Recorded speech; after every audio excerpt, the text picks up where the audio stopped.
Hi there and welcome back to my channel. Today I'm going to share a recipe for some gluten-free ginger biscuits. My cousin introduced me to this recipe. Apparently it belonged to my grandma. It's one my grandma used to use a lot.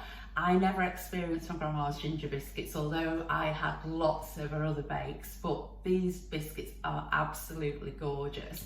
My cousin brought a batch over for me to try and I love them, and I've been meaning to try the recipe for ages, and the other week I wrote it up and it's on my blog, so I'll put a link below in the written description to take you over for the full recipe, but I'll just show you how easy they are to put together, and they're so nice as well. Okay, so they're really simple to make and I just love these biscuits. So all you need to do is put some light brown muscovado sugar into the bowl, and then add some butter. It's some softened unsalted butter, and I've left that out for a little while just to soften it a little bit so it'll all mix together well, and that just goes into the bowl as well. Okay, and into that then I'm just going to add one large egg that's at room temperature, and then to that I'm just going to add 2 tablespoons of syrup. To make it easier, if you can't get the squeezy syrup, I've just dipped the tablespoon in some boiling water, and it just means the syrup hopefully normally comes off the spoon a little easier. Yeah, that was okay. So it's 2 tablespoons of syrup.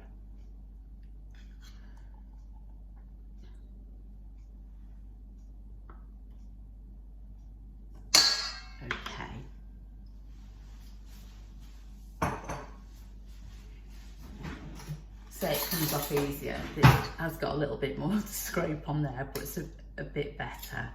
Okay, so that's that. And then to that, we're just gonna, well, not to that, I'm just gonna mix that now with the mixer until everything's creamed in.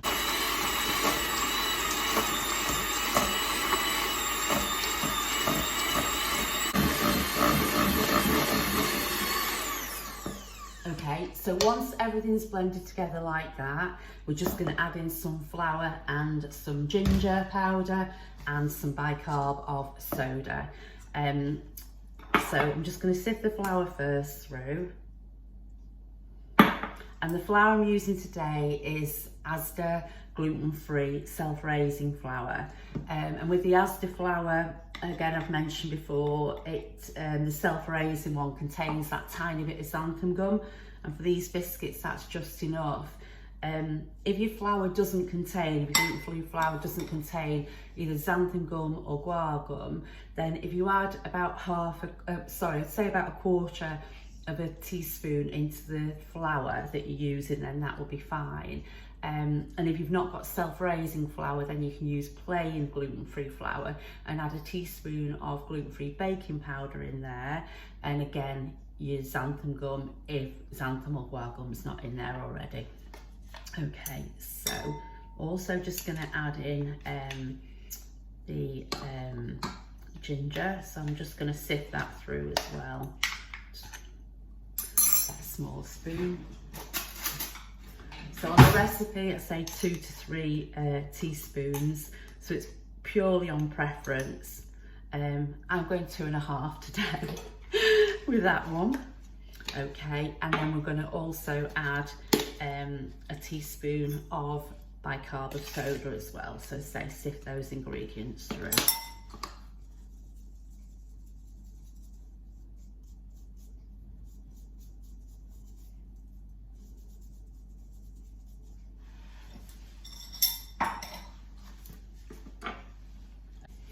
Okay, so once you've added the flour, if you just get a spoon in and then just mix that together until all the flour and the ginger powder and bicarb has been mixed in together. Okay, so once it starts coming together like that, you can just lightly flour your hands and get your hands in there.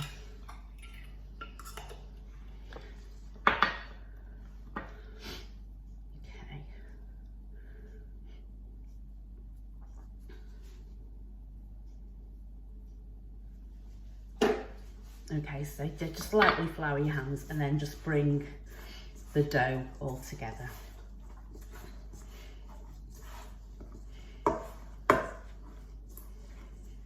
So it'll come together nicely like that, and that's about all you're looking for, just so it's like that in there. Okay, so I'm just going to give my hands a quick wash now. Okay, so we're just now going to form these into little balls, and these are just going to go straight onto a tray. So I've prepared a tray here. I've just put a piece of greaseproof paper over a tray. You just need a large tray. If you've not got enough trays to do all the biscuits in one go, then all you just need to do is just bake them in batches. And you can actually freeze the biscuit dough as well. So I would suggest that, again, freeze them spread out, and then once they're frozen you can then put them into bags. But obviously if you've got a mixture of foods in the freezer and you're gluten-free like me, just cover them just to make sure no crumbs of anything else fall on them. So just going to pop these into balls. So I'd say sort of I've say on the original recipe, on the recipe I've written on the blog, walnut size, but that's about the size you're looking for, and that'll just give you a perfect biscuit, a really nice size biscuit. Okay, so you don't, I've got a little bowl of flour on this side, a little bowl of gluten-free flour, but you actually, once you clean your hands, you don't actually need to dip them in the flour, and then obviously it's keeping the consistency of the biscuits the same then. So there we go. But these are absolutely gorgeous, and they work well as well. And my cousin brought them the first time for me to try. She put, I think, chocolate chips in them, white chocolate chips, and they were lovely. Now I've left them completely plain to show you, but as I say, you can add things in, so you could have like crystallized ginger in there as well, dark chocolate chips, but I think white chocolate chips do work really well. But that's it. Okay, so we'll bake these off now, and then I'll show you what they look like when they're baked. I've just taken the ginger biscuits out of the oven.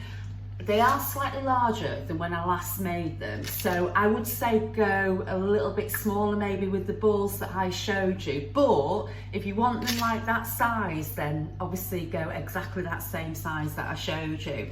A couple of them have caught a little bit around the edges, but it's such an amazing recipe, I wanted to show you. So yeah, I cooked them for 14 minutes, so I say on the recipe 14 to 15 minutes. So I might adjust the recipe and just say 13 to 15 minutes, just to sort of, you know, you can gauge it a little bit more. But they smell absolutely gorgeous, and they are just amazing. On the same day that they're baked, they're crispy. The following day they go softer, so more like a soft, chewy cookie. But they're still really nice like that. If you want to crisp them back up in the oven again, you just put them back on the same temperature that you baked them at, and then pop them in for about 5 minutes, and that's it. But just going to leave these now to cool on the tray, and then when they're completely cold, I'll transfer them into a tin, and I'm going to carry on and bake off the rest of the batch.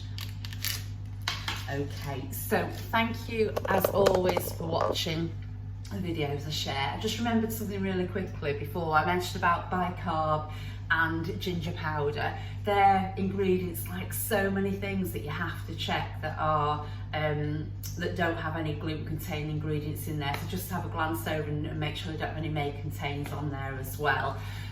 Yeah, so that's my grandma's ginger biscuit recipe. I do hope that you liked it, and I hope that I've tempted you to want to make some.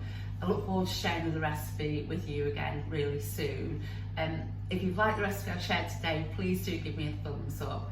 And if you've already subscribed to my channel, thank you so much. And if you're able to subscribe to my channel, if you haven't already, I'd love you to do that. And yeah, look forward to seeing you again really soon. Bye for now.